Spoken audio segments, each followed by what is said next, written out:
저는 종종 우리나라를 이렇게 생각해 보면요, 참 이렇게 신기합니다. 신기해. 제가 미국에 올 때만 해도 우리나라는 참 암울했습니다.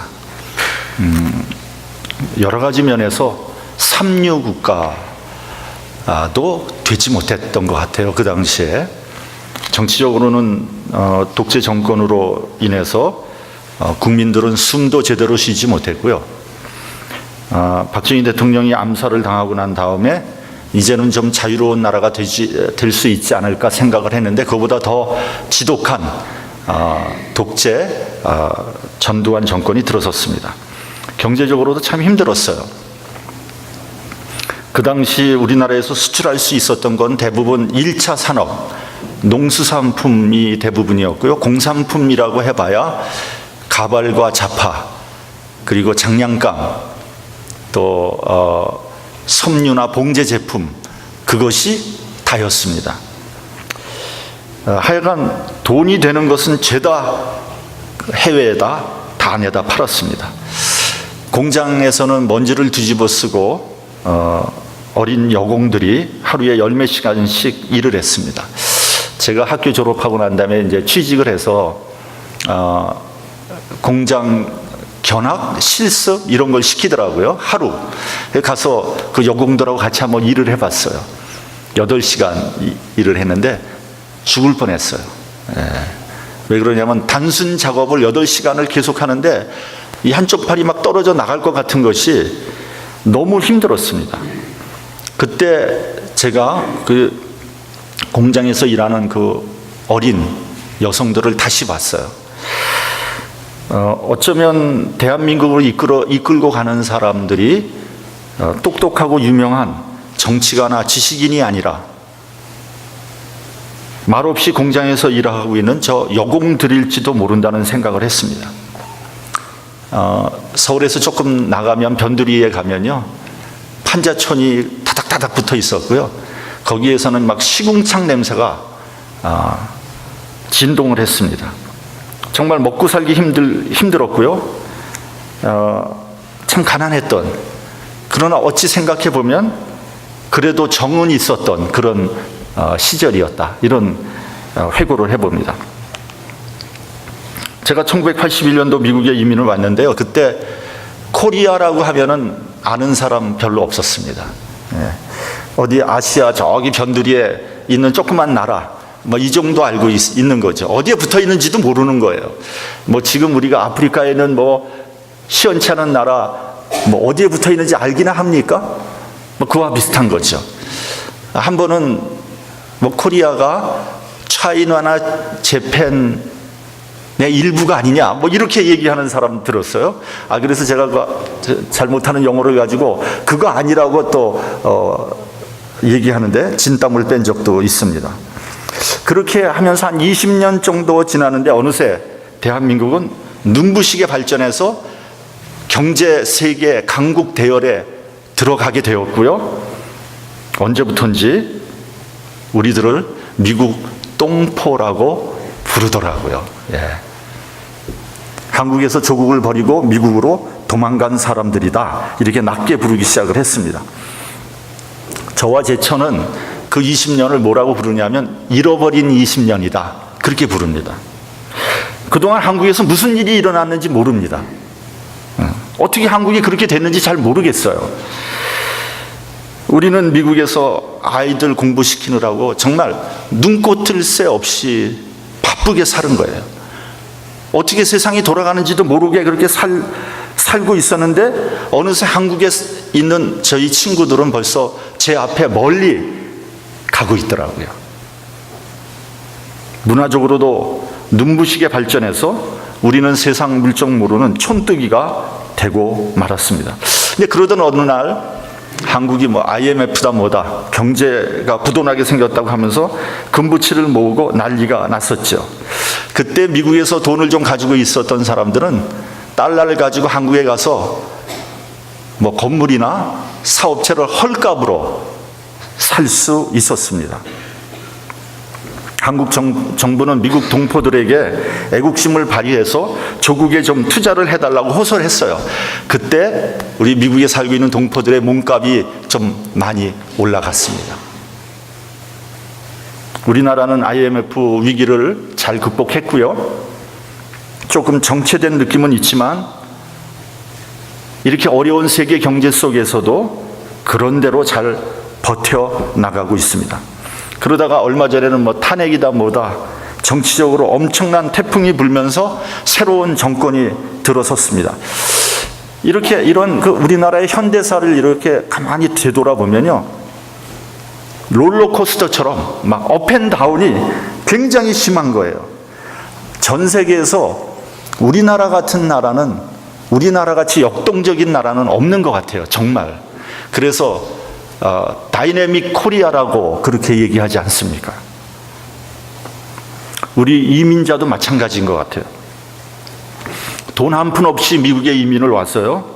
그 험한 일을 감당하면서 그 짧은 시간 안에 이만큼 살아가는 민족이 있을까? 없는 것 같아요. 하여간 우리 한민족은 끈질긴 생명력을 가지고 있는 아주 특이한 그런 민족인 것만은 틀림없는 사실이에요. 제가 신학교를 다닐 때 미국인 교수가 한 분 있었는데, 이분은 한국에도 자주 다니면서 이제 강의도 하고 세미나도 하는, 한국에 대해서 아주 잘하는 그런 분이었어요. 이분이 말하기를 한국인들처럼 잘 살려고 하는 욕망, 그리고 높아지려고 하는 욕망을 가지고 있는 민족은 없는 것 같다는 거예요. 한국 사람이 너무 잘하니까. 그것을 영어로 upward mobility라고 표현을 했습니다. 그러니까 높아지려고 하는 그런 경향, 이렇게 얘기하면 좋겠죠. 그분의 표현대로 우리는 정말 악착같이 죽기 살기로 노력해서 여기까지 온 거예요. 이것은 한국도 마찬가지고 이민을 살고 있는 우리도 마찬가지입니다.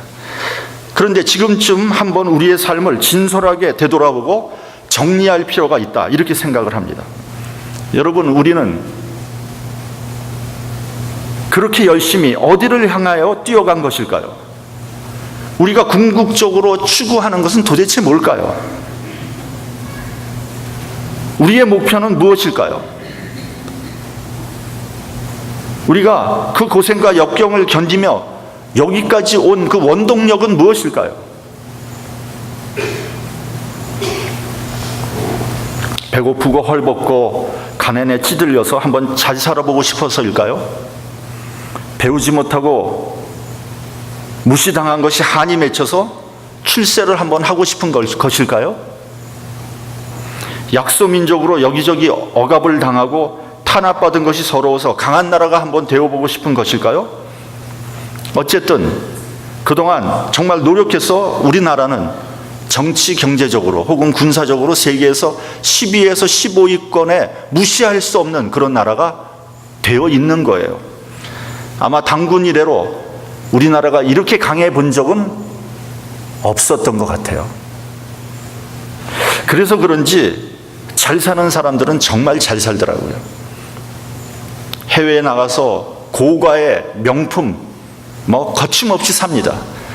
세계 유명한 관광지에 가면요, 한국인들이 돈을 그냥 호기 있게 씁니다. 아이들을 해외로 유학 보내고 1년에 수만 불씩 등록금을 내고 있어요. 정말 잘 살긴 잘 사는 것 같아요. 한국에 가면요, 졸부들이 많이 있다고 합니다. 농사 짓던 사람들인데 그 농토가 어느 날 상가가 되고 아파트가 돼버린 거예요. 그래서 그 보상으로 수십억, 수백억을 받은 거예요. 갑자기 주체할 수 없을 정도로 돈이 생기니까 자기 스스로도 어떻게 해야 될지 모르는 것 같아요. 외제차를 몰고 다니고 유흥비로 탕진하고 도박으로 수억을 날립니다. 제가 한국에 가서 아파트를 봤는데요, 깜짝 놀랐어요. 외제차가 파킹랏에 질비하게 서 있는 거예요. 벤츠, BMW, 렉서스. 와, 그렇게 외제차가 많은 건 또 처음 봤어요. 이 미국 교회에서 보면은 한인교회 파킹랏에 보면은 뭐 외제차들이 쫙 있다 그러는데 그보다 더해요. 더하면 더했지 덜 하지 않아요. 그동안 정말 가난하고 무식해서 무시당했는데 그 서름을 여한없이 푸는 것 같아요. 촌뜨기라고 무시당했던 그 컴플렉스를 다 날려보냅니다. 그래서 정말 폼나게 사는 것 같은데 행복하지는 않아요. 남편은 남편대로, 부인은 부인대로, 자식들은 그 나름대로 제멋대로 즐기는 거예요. 콩가루 집안이 된 지 이미 오래됐어요. 부자가 되었고 목표를 이룬 것 같은데 인생은 더없이 허무한 거예요. 제가 옛날에 비즈니스 할 때 제가 잘 아는 가정이 하나 있었어요. 이 부부가 프리마켓에서 조그만 옷가게를 열었는데 옷가게가 잘 됐어요. 그래서 한 몇 년 열심히 노력해서 돈을 모아가지고 서버브에 좋은 집을 샀어요. 그래서 저를 초대했어요. 그래서 아주 잘 얻어먹었어요. 부부가 딸 둘과 단란하게 행복하게 사는 것처럼 보였습니다. 아메리칸 드림을 이룬 것 같아서 제가 옆에서 보기에도 마음이 흐뭇했어요. 그런데 돈에 여유가 생겨서 그런지 허파에 바람이 들어가기 시작했어요. 그래서 골프를 치러 다니네, 뭘 배우러 다니네, 남편은 남편대로 부인은 부인대로 따로 놀기 시작했어요. 그러던 어느 날 갑자기 부인이 이혼을 요구한 거예요. 근데 여러분 그렇다고 합니다. 남편이 이혼을 요구하면요 돌이킬 수 있는데, 돌이킬 가능성이 있는데 여자가 이혼을 요구하면 돌이키기 대단히 어렵다고 합니다. 돌이키질 않는데, 그러니까 여자가 한번 이혼을 요구하면요 그만큼 오랫동안 생각하고 요구하는 거예요. 알아보니까 이혼하겠다는 그 부인의 의지가 확고한 거예요. 결국 그 가정은 파탄이 났고요, 이혼 소송을 하느라고 많은 돈을 썼고요, 그 통에 비즈니스도 그냥 다 걷어쳐버렸어요. 가정은 풍비박산이 났어요. 여러분, 어디서부터 잘못된 겁니까? 무엇이 잘못된 겁니까? 차라리 돈이 없이 살았던 데가 훨씬 나은 거 아니겠습니까? 우리 본문 2절을 한번 봉독을 하겠습니다. 자, 시작. 너희가 어찌하여 양식 아닌 것을 위하여 은을 달아주며 배부르게 못할 것을 위하여 수고하느냐? 나를 청정하라. 그리하면 너희가 좋은 것을 먹을 것이며 너희 마음이 기름진 것으로 즐거움을 얻으리라. 양식 아닌 것을 위해서 은을 달아주며 배부르게 못할 것을 위하여 수고하느냐? 그러니까 돈을 어디다 쓰는 겁니까? 꼭 필요한 데 쓰지 않고 엉뚱한 데 쓰고 있는 거죠. 쓸모없는 데 돈 쓰고 있는 거예요. 그러려고 고생하고 땀을 흘리고 돈을 번 겁니까? 사람이 살아가는 데는 절대적으로 필요한 요소들이 몇 가지 있습니다. 첫째는 먹을 거죠. 먹을 것. 먹을 것이 확보돼야 됩니다. 먹을 것이 없다면 얘기가 달라지죠. 여러분, 며칠 굶은 사람에게 아무리 좋은 하나님 말씀을 들려줘 봐야 그 복음이 들어오질 않아요. 먼저 먹을 것을 주어서 살려놔야 됩니다. 그러나 먹을 것만 줘서는 안 되겠죠. 영적인 것도 함께 줘야 됩니다. 우리 한국 전쟁이 끝나고 난 다음에 우리나라는 그야말로 먹을 것이 절대적으로 부족했죠. 그때 우리나라를 먹여 살렸던 나라는 뭐니 해도 어디예요? 미국이에요. 미국. 우리는 미국의 잉여 농산물을 먹고 살았습니다. 그리고 소위 구제품이라 그러는 헌옷을 얻어 입은 거예요. 그리고 헌 물건들을 좋다고 쓴 거예요. 참 고마운 일이에요. 우리가 그것으로 살았으니까요. 그 은혜를 잊지 말아야 돼요. 이번에 문재인 대통령이 미국을 방문했을 때 장진호 전투 기념비를 찾았습니다. 기념비 앞에서 연설을 할 때 이렇게 연설을 했습니다. 흥남부두 철수 작전에 자신의 부모가 있었고 그 작전이 없었더라면 오늘날 자신이 존재할 수 없었다는 거죠. 한국에서 온 대통령이 그렇게 말하니까 그 장진호 전투에 참여했던 노병들이 감격을 하는 거예요. 눈물을 흘리는 거죠. 미국의 언론들도 대서특비를 하는 거예요. 저는 문 대통령의 이러한 행보가 미국의 환심을 얻기 위한 하나의 작전이었다기보다는 실제로 그렇게 생각했을 겁니다. 그게 사실이니까요. 그리고 마음속 깊이 감사했을 거예요. 그렇지 않다면 그 은혜를 모르는 사람, 배은망덕한 사람이죠. 저는 당시 미국 그 기독교인들의 선교 방법이 대단히 훌륭했다고 생각합니다. 그들은 한국의 복음을 전하면서 먹을 것도 줬고요. 특별히 중요한 건 병원과 학교를 세워줬다는 거예요. 수많은 병원과 학교가 미국 선교사에 의해서 세워진 거 아닙니까? 네. 복음과 함께 지식도 같이 전해준 거죠. 둘째, 우리가 살아가야 되는데 먹을 것만 있으면 됩니까? 지식이 있어야 돼요. 지식이. 돈은 벌었는데 왜 불행해진 것입니까? 권력과 명예를 얻고 출세를 했는데 왜 인생이 허무한 겁니까? 뭘 모르기 때문이에요. 무식하기 때문입니다. 무엇이 진정으로 행복한 것인지 모르는 거예요. 지식이 없기 때문에 올바른 가치관이 없는 것이고요. 욕심부리다가 멸망의 길로 가게 되는 겁니다. 여러분, 예수께서 십자가에서 달려서 고난을 당하실 때 자신을 박해하는 자를 위해서 이렇게 기도하셨습니다. 아버지여, 저희를 사하여 주옵소서. 자기의 하는 것을 알지 못함이니이다. 그들이 지금 무슨 짓을 하고 있는지를 모르는 거예요. 영적인 면을 모르기 때문에 무식해서 저지른 일이라는 거죠. 예수님이 하나님의 독생자인 것을 알았다면 그런 일을 했겠습니까? 그러므로 여러분, 무식하면 심판당하는 거예요. 호세아는 내 백성이 지식이 없어서 망하는 도다, 이렇게 개탄했습니다. 이어서 내가 지식을 버렸으니 나도 너를 버려 내 제사장이 되지 못하게 할 것이요, 내가 네 하나님 율법을 잊었으니 나도 네 자녀를 잊어버리리라, 이렇게 말씀하셨습니다. 셋째로, 먹는 거 지식만 있으면 됩니까? 세 번째, 가장 중요한 것, 영적인 말씀이 있어야 돼요. 하나님 말씀을 들어야지 우리 영혼이 강건해지는 겁니다. 영혼이 병들면요, 정신이 병들고요, 사상이 병드는 거예요. 여러분, 공산주의가 왜 나온 겁니까? 영혼이 병들어서 나오는 겁니다. 정신이 병들면요, 육체까지 병들고 마는 거예요. 그러므로 영적인 건강이 무엇보다도 중요한 것입니다. 영적으로 강건하면 정신이 바르게 되고요, 육체도 강건하게 됩니다. 여러분, 주일날 왜 여러분들은 교회에 나오는 겁니까? 아니, 몸도 피곤하고 바쁜데 집에서 쉬시는 게 낫지 않겠어요?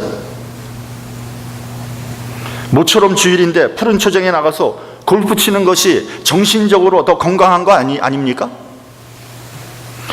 만약에 그렇게 생각한다면 그 사람은 영적으로 무식한 사람이에요. 여러분, 말씀이 나의 심령으로 들어오면요, 내 영혼이 강건해지고요, 내 생활이 깨끗해지고 경건해지는 것을 느끼게 되는 거예요. 영적인 에너지가 충만하게 되는 겁니다. 그러면 내 육신도 건강하게 되는 거예요. 여러분 그런 적 있습니까? 예배를 충만하게 드리고 나면 정신이 맑아지고 육신도 건강해져요. 심지어는 병도 나요. 네. 병도 나요. 왜 그런지 아세요? 육신이 병을 이길 수 있는 저항력, 면역력이 강화되기 때문입니다. 여러분, 무작정 쉰다고 피곤이 풀리는 것이 아니에요. 정신적으로 영적으로 에너지가 없는데 몸만 쉰다고 피곤이 풀립니까? 보면요, 생명력과 에너지가 충만한 사람이 있어요. 동양적으로 말한다면 기가 충만한 사람이 있어요. 어떤 사람이 그런 사람인지 아십니까? 영적으로 충만한 사람이에요. 다시 말하면 성령 충만한 사람들이 정신적으로 충만하고 기가 충만한 사람이에요. 그래서 목사님들이 대부분 건강하고 오래 산다고 합니다. 보통 여자들이 남자보다 한 7, 8년 오래 산다고 하지 않습니까? 그런데 통계를 보면요, 목사님들이 사모님보다 더 오래 산대요.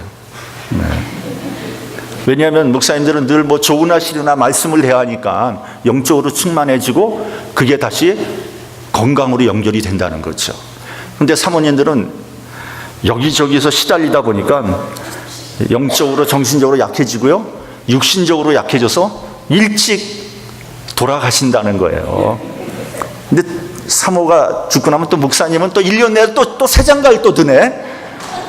그래서 여러분, 죽으면 억울한 거예요. 악착같이 살아야 돼요. 네, 악착같이 살아야 돼요. 네, 누구 좋은 걸 시키려고 먼저 죽습니까? 그렇죠?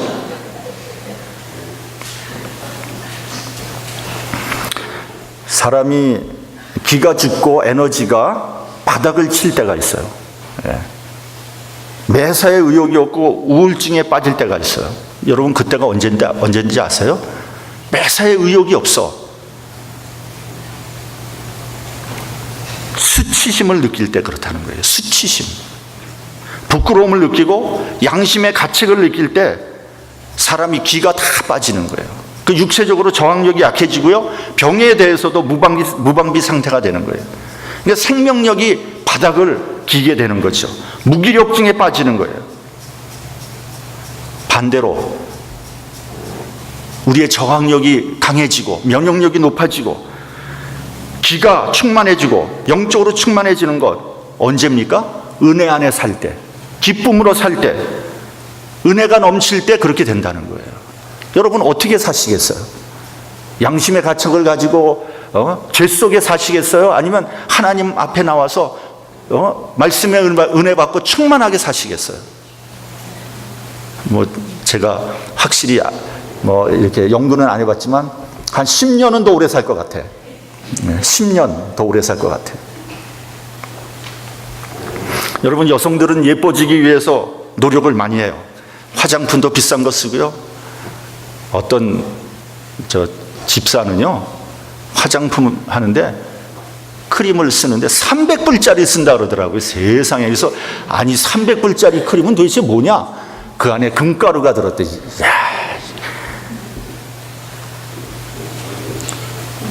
그래서 화장품 비싼 거 쓰고 먹는 것도 미용식으로 먹고 보톡스도 맞고. 그런데 말이죠, 여러분, 마음이 상하고 심령이 어두워지면요, 얼굴이 누렇게 뜨고요, 화장빨이 안 받아요. 아무리 좋은 금가루 발라도요, 화장빨이 안 받아. 그러니까 기본적으로 얼굴판이 상했는데 뭐 이뻐지겠습니까? 그러니까 신앙생활 잘하고 믿음 안에서 감사하고 기뻐하면요, 화장품 그렇게 비싼 거 안 쓰고 마사지 안 해도요, 자연 미인이 되는 거예요. 그런 화장품 살 돈 있으면 헌금하세요. 그 2절 후반부를 보면요, 너희는 나를 청종하라고 그랬어요. 그러면 너희는 좋은 것을 먹을 것이며 너희 마음이 기름진 것으로 즐거움을 얻을 것이라 그랬어요. 여태까지 우리가 수고하고 노력하고 그래서 얻는 것, 그런 거 다 내려놓고요, 다 포기하고요, 빈손으로 하나님 앞에 나와서 말씀에 귀를 기울이라는 거예요. 그래야 정말 좋은 것으로 채워주신다는 거죠. 미국의 카터 대통령은 독실한 기독교 신자로 유명합니다. 그렇죠? 근데 지금 트럼프 대통령은 가짜거든요. 가짜. 자기가 그리스도인인 것처럼 하는데요, 그건 그리스도인한테 환심을 얻으려고 하는 거지, 그가 사는 그 삶의 모습을 보면 그건 완전 가짜예요. 그건 그리스도인이 아니에요. 그렇지 않아요? 어쨌든 카터 대통령이 한국을 방문했을 때 박정희 대통령에게도 예수 믿으라고 전도했다는 거 아닙니까? 그리고 1994년에 북한을 방문했을 때 대동강에서 뱃놀이를 하면서 북한의 김일성에게도 예수 믿으라고 권면했다는 유명한 일화가 있어요. 그런데 이 사람이 대통령 후보로 나와서 유세를 할 때 주일이 되면 그 바쁜 유세 일정을 뒤로하고 고향에 있던 자신의 모교회에 가서 주일학교 교사 일을 했다는 거예요. 본교회 교사직을 23년 동안 지켜왔기 때문에 그 사역을 소홀히 할 수 없었던 거죠. 기왕이면 대도시의 대형 교회에 가서 예배도 참석하고 선거운동도 겸해서 할 수도 있었지만, 그리고 참모들은 그것을 권했지만, 그는 그 시간 자신의 모교회에 가서 20명의 주일학교 어린아이들에게 성경을 가르쳤다는 거예요. 거기서 그의 위대함이 있는 겁니다. 여러분, 위대함은요, 평범함과 성실함 속에 있는 거예요.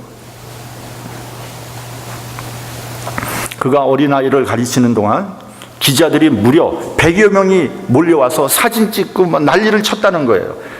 카터 대통령, 그때 후보자죠. 그는 기자들에게 다음 주일에는 이곳에 오지 말고 당신이 다니는 교회에 가서 예배 드리라고 그렇게 얘기를 했대요. 신실한 신앙인들은요, 주의를 거룩하게 지키고 말씀을 사모하는 겁니다. 그래서 영적인 에너지를 충만히 받게 되는 거죠. 우리 본문 3절을 같이 봉독하겠습니다. 시작.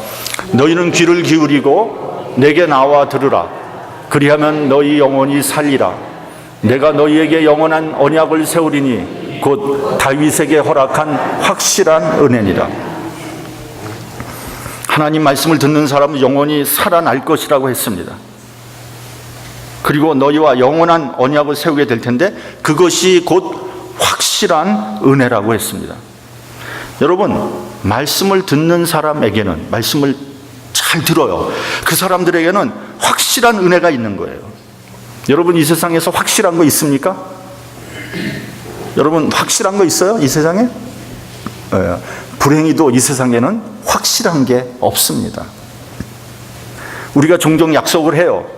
약속을 지킬 것을 새끼손가락을 걸고 맹세를 합니다. 근데 아무리 맹세를 해도 소용없어요. 약속을 지킬 상황이 안 되면 못 지키는 거예요. 그렇지 않아요?